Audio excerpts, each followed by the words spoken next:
July 1943, Camp Swift, Texas. A German nurse looked at her dinner. She whispered, "This can't be American prison food." She was braced for watery soup. Instead, she was served fresh steak. Erika M., a German Red Cross nurse, was one of 400 women held captive. Propaganda had promised them only death, but here, an unspoken rule was being followed, one that seemed to defy the war itself. If your captor feeds you with honor, while your own leaders fed you lies, who is the real enemy? We invite you to share your city and local time in the comments. If preserving these memories of mercy matters to you, please subscribe to keep them alive. July 1943, Camp Swift, Texas. A German nurse looked at her dinner. She whispered, "This can't be American prison food." She was braced for watery soup. Instead, she was served fresh steak. Erika M., a German Red Cross nurse, was one of 400 women held captive. Propaganda had promised them only death. But here, an unspoken rule was being followed, one that seemed to defy the war itself. If your captor feeds you with honor while your own leaders fed you lies, who is the real enemy? The journey from the shores of North Africa had been a blur of exhaustion and fear. Erika M., a quiet, disciplined nurse of 24, had surrendered with her entire medical unit just weeks before. Now, she and 400 other German women, nurses, clerks, and communication specialists found themselves deep in the heart of enemy territory in a place called Texas. The air was thick with a damp heat she had never known, and the landscape was flat, vast, and unfamiliar. They had been processed, deloused, and assigned to simple wooden barracks. Throughout the ordeal, Erika's training held her steady. She kept her composure, observing everything with a medic's precise attention to detail. But underneath the calm surface, a cold dread churned. The official word, broadcast for years by men like Joseph Goebbels, was clear. Capture by the Americans meant starvation, humiliation, and a slow death. They were told the enemy was a mongrel race, incapable of honor. Every prisoner expected cruelty. It was a fact as solid as the ground beneath her feet. That evening, as the prisoners were marched into a long, brightly lit mess hall, Erika prepared herself for the first test of that fact. The smell in the air was the first thing that felt wrong. It wasn't the thin, sour odor of boiled cabbage or stale bread she anticipated. It smelled of cooking oil, salt, and something rich and savory. It smelled of seared beef. The women formed a quiet, orderly line, their eyes downcast, their movements stiff with uncertainty. Erika watched the American cooks behind the counter. They were large men in white aprons, moving with an unhurried, almost casual efficiency. They scooped food onto heavy ceramic plates without a word. No sneering, no shouting, no gloating. There was just the steady, rhythmic scrape of spoons against metal trays. As Erika moved forward, she kept her gaze fixed on the steam table. She saw a tray heaped with mashed potatoes, golden with melted butter. Next to it was a mountain of bright green peas. And then she saw the main course.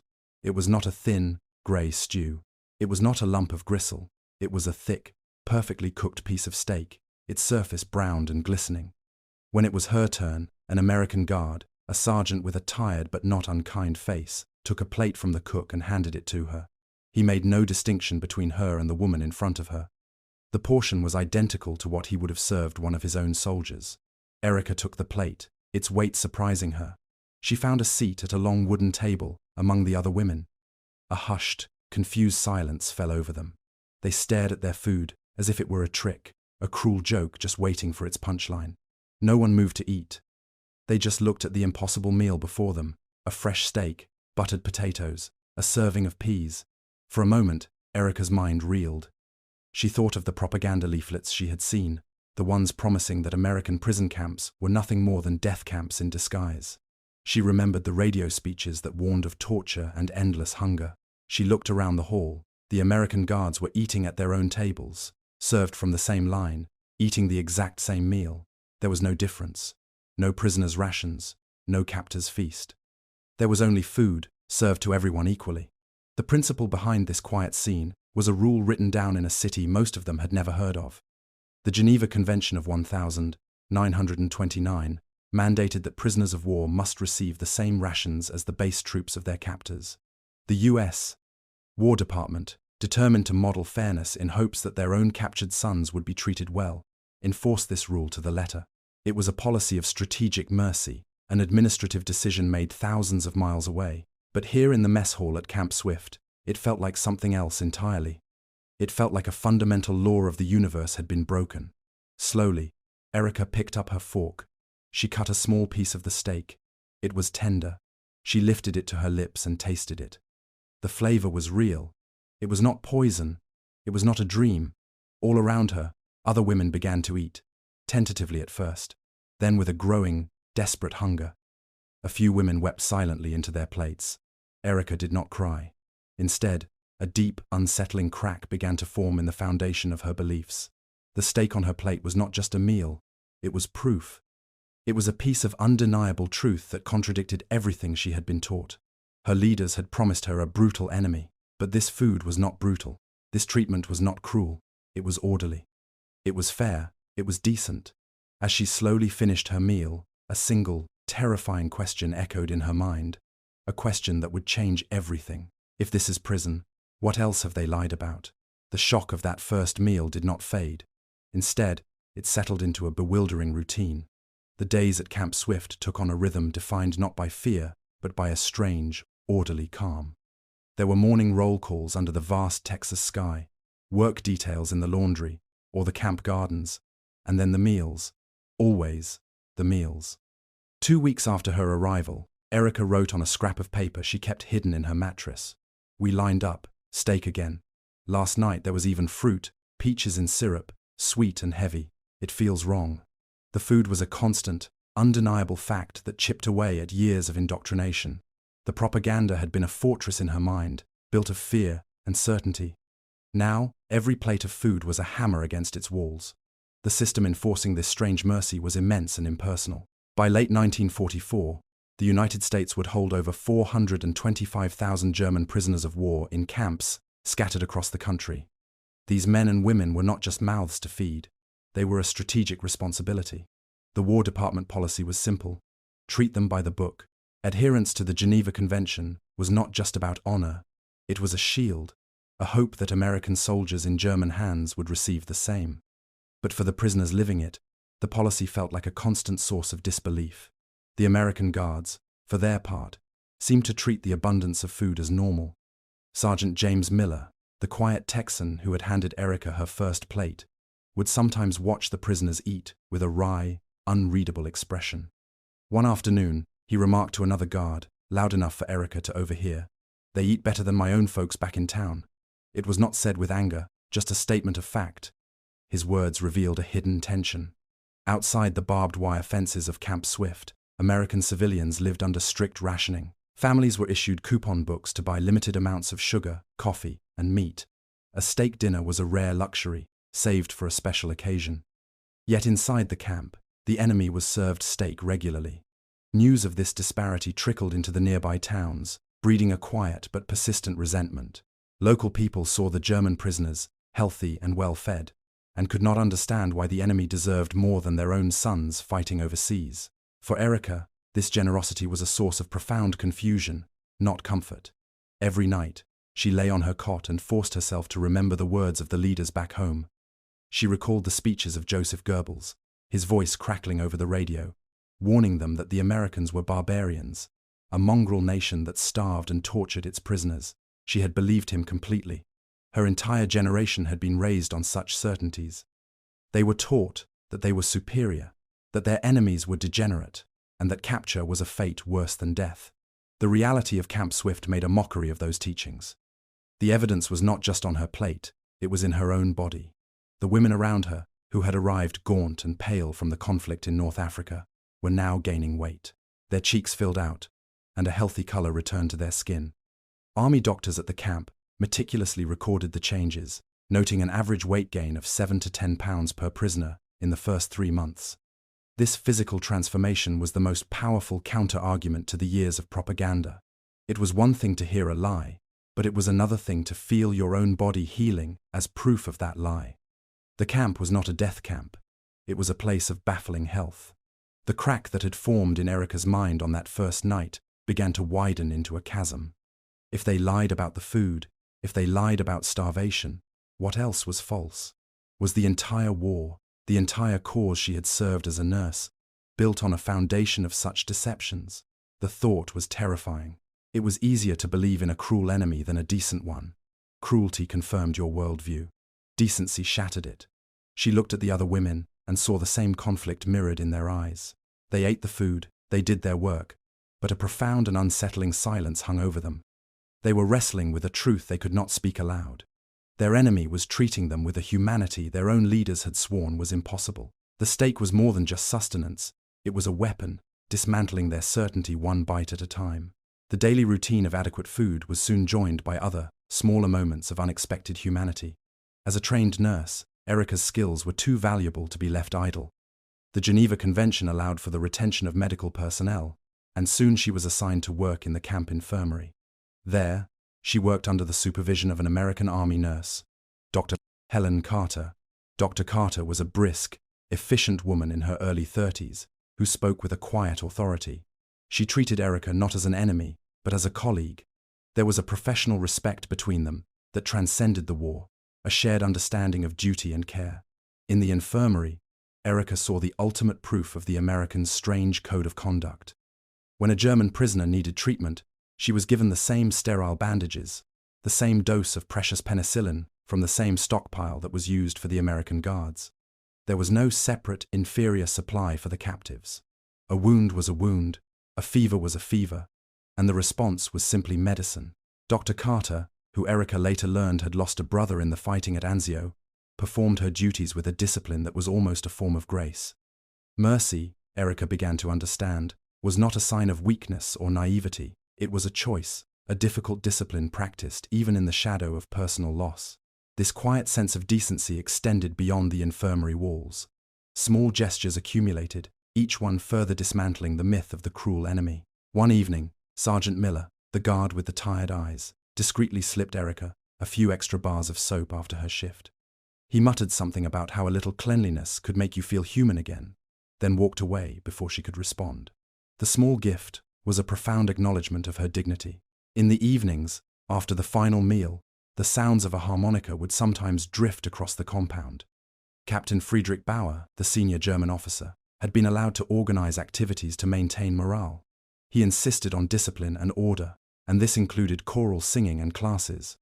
The prisoners were also permitted to write 2 letters home each month, a thin, precious link to a world that felt a universe away. For months, this new reality felt like a strange but stable world. The old certainties, taught by a lifetime of propaganda, had crumbled, replaced by the simple, undeniable facts of daily life in Camp Swift: fair treatment, adequate food, and small, consistent acts of kindness. The enemy was not the monster she had been promised. But as 1945 began, the cracks in her old world gave way to a complete collapse, not from cruelty, but from a new and unbearable form of knowledge. News of the war's final, brutal phase began to filter into the camp. The women learned of the firebombing of Hamburg, of the destruction of Dresden. The brief, censored letters from home grew more desperate. One afternoon, Erica received a letter from her cousin in Germany. The paper was thin and worn, the handwriting shaky. Her cousin's words painted a picture of a world that was the exact inverse of her own. "We boil turnips for dinner," she wrote. "The children faint in class from hunger. There is nothing left." Erica read the words over and over, the simple sentences landing like physical blows. That night in the mess hall, she sat before a plate of roast beef and potatoes. She looked at her own healthy reflection in her spoon, at her hands, which were no longer thin and pale. She thought of her family boiling turnips. The contrast was a visceral, sickening thing. The numbers told the story with cold precision. By the winter of 1945, the average daily calorie intake for a civilian in Germany had fallen below 1,000. Here, in an American prison camp in Texas, she and the other prisoners were still receiving over 3,000. The mercy that had once been a source of confused relief now became a source of profound and suffocating shame. Every full meal felt like a betrayal. Every night of safe sleep felt like an act of treason against her own starving people. On a scrap of cloth torn from her bedding, Erica wrote a new, agonizing question, one that burned far hotter than her earlier doubts. How do I chew while they starve? The food that had once broken the lies of her leaders now threatened to break her spirit. The war ended, but the journey home was another kind of battle. In 1946, Erica and the other women were placed on a ship bound for Germany. For weeks, they crossed the cold Atlantic, leaving behind the flat plains of Texas for the uncertain future of a defeated nation. As the ship pulled into the port of Bremerhaven, a cold, damp wind whipped across the deck. Erica stood at the railing, searching for a landmark, a sign of the home she remembered. She found none. The city was a ghost of itself, a collection of skeletal buildings clawing at a grey sky. Heaps of brick and twisted metal lay where streets and homes had once stood. The moment she stepped onto the dock, the world she had known in captivity vanished. The abundant American rations were gone. That first evening, she was handed her meal, a crust of hard, black bread, and a cup of thin, bitter soup. The taste was a shock, a brutal reminder of the reality her family had endured while she had been eating steak. But the hunger was not the worst part. The worst part was the looks. As she walked through a makeshift transit camp, the German civilians, the survivors, stared at her. Their faces were gaunt, their eyes hollowed out by years of deprivation and loss. They looked at her healthy face, her clean coat, her sturdy shoes, all signs of a life untouched by the starvation that had consumed the nation. They did not see a survivor. They saw a collaborator. One woman, clutching the hand of a thin, pale child, looked Erica up and down with raw contempt. She leaned in and hissed, just loud enough for Erica to hear, "So, the traitors come back fat." The words struck her with the force of a physical blow. The mercy she had been shown was now her mark of shame. In the years that followed, the silence began. Erica, like so many other former prisoners of war who had been held in America, learned not to speak of her experience. How could she describe the meals at Camp Swift to people who had boiled shoe leather to survive? How could she talk about American decency to families whose homes had been turned to ash by American bombs? The story of the steak was an impossible truth, a private memory that had no place in the public grief of a broken country. To speak of it would be an insult, a boast. The food that had saved her body now felt like a poison in her memory. It became a secret she carried, a quiet burden that separated her from her own people. For a long time, she felt like a ghost, haunted by a kindness she could not explain and a shame she could not shed. She had survived the war, but she was not sure she had truly come home. Time passed. A new Germany rose slowly from the rubble.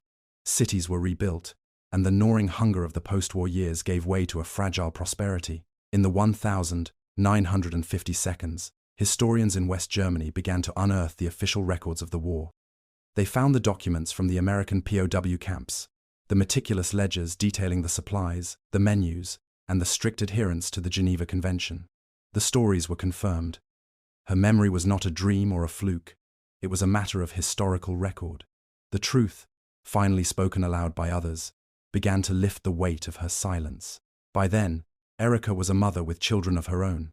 One evening, as she sat with her daughter, she finally found the words. She spoke not of shame, but of a lesson learned in a Texas mess hall. "Not all enemies hate," she told her daughter softly. "Some feed." In her old age, Erica would often sit by her window, her hands resting in her lap, and let her mind drift back. She no longer felt the sting of shame when she thought of that first meal. Instead, she remembered the profound shock, the moment when one small act of decency had shattered a world of lies. The plate of steak was not a luxury, nor was it a betrayal. It was proof. It was the simple, undeniable evidence that honor could exist in the most unexpected places, that humanity could survive, even in the heart of a war. It had not just nourished her body, it had saved a part of her spirit, a part that might have died if the enemy had been the monster she was promised. And sometimes, in the quiet of her room, she could almost hear the hushed whispers of the women around that table in July 1943, their voices a mixture of fear and wonder. She remembered her own voice among them, a soft, disbelieving whisper. "This can't be American prison food."